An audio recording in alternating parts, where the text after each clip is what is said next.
पहले मैं आपको एक चीज़ याद दिलाना चाहता हूँ कि पाकिस्तान एक न्यूक्लियर वेपन एबल्ड कंट्री है।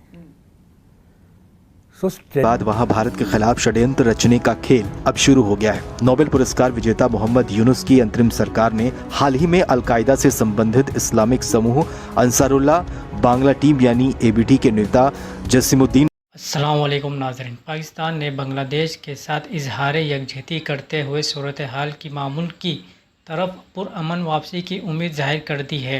दफ्तर ख़ारजा की तर्जुमानी की जानिब से जारी बयान में कहा गया है कि हम बांग्लादेश में हालात के तेज़ी से और पुरअमन अंदाज में मामूल पर आने की उम्मीद रखते हैं।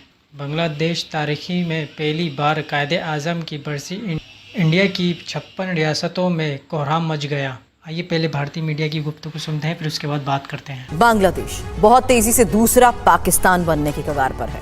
आलम यह है कि जिस मोहम्मद अली जिन्ना ने पूर्वी पाकिस्तानी पर बांग्ला की जगह जबरन उर्दू भाषा थोपी, जिस पाकिस्तान ने बांग्लादेश की आजादी की जंग में 30 लाख लोगों का कत्ल कर दिया, अब उसी कातिल पाकिस्तान के कायदे-आज़म को बांग्लादेश में राष्ट्रपिता बनाने की वकालत हो रही है।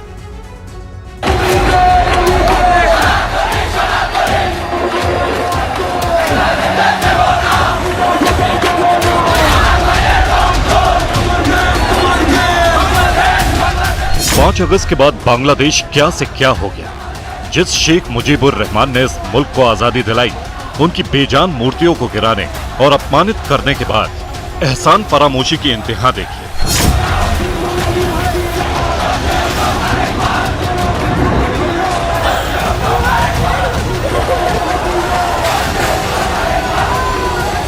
कि जिस पाकिस्तान ने 1947 से 1971 तक पूर्वी पाकिस्तान में जुल्म की सारी हदें पार कर दी, उसके राष्ट्रपिता मोहम्मद अली जिन्ना को शेख मुजीबुर रहमान वाला ओहदा देने की मांग हो रही है।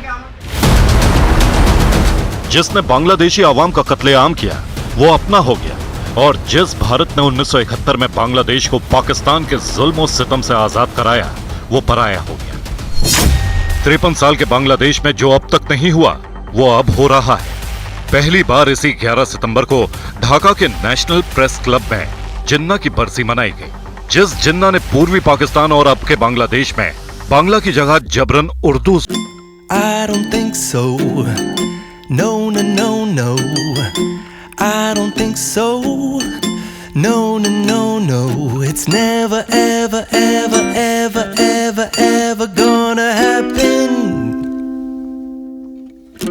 I don't think so. No, no, no, no.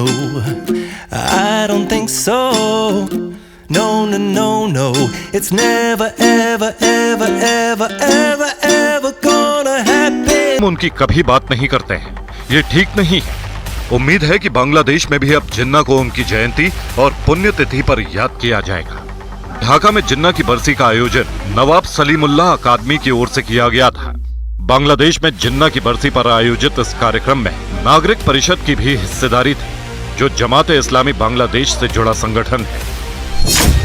बड़ी बात यह कि जिन्ना की बरसी वाले इस जलसे में ढाका में तैनात पाकिस्तान के उप उच्चायुक्त कामरान धांगल मुख्य अतिथि थे।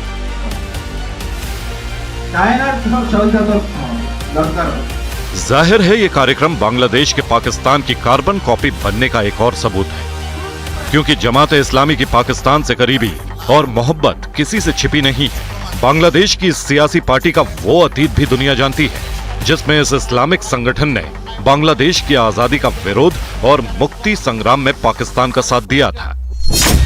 बांग्लादेश की जंग-ए-आजादी में पाकिस्तान ने करीब 30 लाख बंगालियों का कत्ल कर दिया।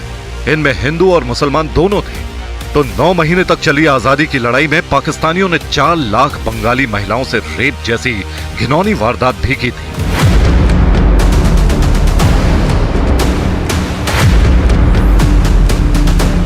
लेकिन अब बदले हालात में शेख हसीना सरकार के तख्ता पलट के बाद कहने को बांग्लादेश की हुकूमत मोहम्मद यूनुस चला रहे हैं, लेकिन सही मायने में सत्ता की बागडोर कट्टरपंथी जमात-ए-इस्लामी के हाथ में ही है।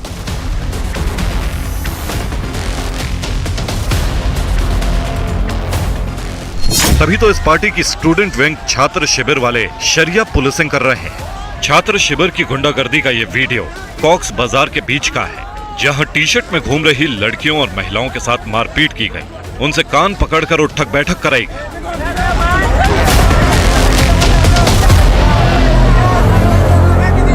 जमाते इस्लामी पर शेख हसीना की सरकार में प्रतिबंध लगा था, लेकिन अब यूनुस सरकार में न सिर्फ जमात से बंदिश हटी, बल्कि बांग्लादेश में अलकायदा से जुड़े आतंकी संगठन अंसारुल्लाह बांग्ला टीम के सरगना जशीमुद्दीन रहमानी हाफी को भी रिहा कर दिया गया है, जो अब खुलेआम भारत के खिलाफ जहर उगल रहा है। इस आतंकी का एक वीडियो भी इन दिनों वायरल है, जिसमें भारत के खिलाफ ऐसे नफरती बोल हैं जिन्हें हम आपको सुना नहीं सकते, लेकिन इस आतंकी ने जो कहा है उसे जानना भी जरूरी है। आतंकी जशीमुद्दीन ने जेल से रिहा होते ही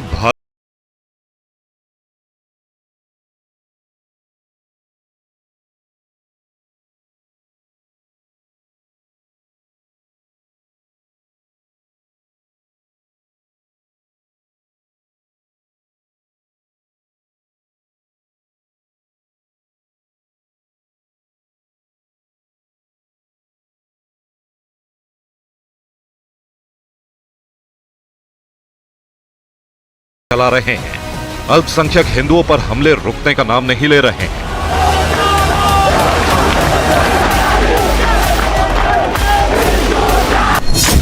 सबसे नया मामला बांग्लादेश के तंगले जिले का है, जहां 17 साल की हिंदू लड़की को अगवा कर लिया गया। नाबालिग हिंदू लड़की को अगवा करने का आरोप अयूब अली, नवाब अली और मानिक मियां नाम के कट्टरपंथियों पर है।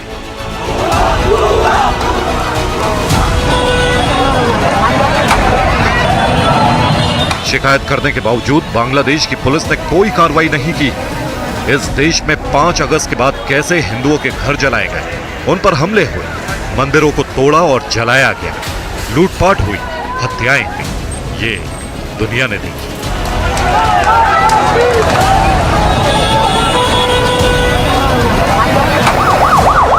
बांग्लादेशी अखबार प्रथम आलो की नई रिपोर्ट के मुताबिक 5 अगस्त से 20 अगस्त के बीच देश हसीना वाजिद इस्तीफे के बाद बांग्लादेश में एक अबूरी हुकूमत कायम अमल में आई, जिसकी सरबराही साबिक नोबेल इनाम याफ्ता माशी माहिर मोहम्मद यूनुस कर रहे हैं, जिन पर हसीना वाजिद की वतन वापसी लाकर इनके खिलाफ मुजाहिरे में कत्ल अफराद का मुकदमा साबिक वज़ीर आज़म पर चलाने के लिए अवाम शदीद दबाव में है।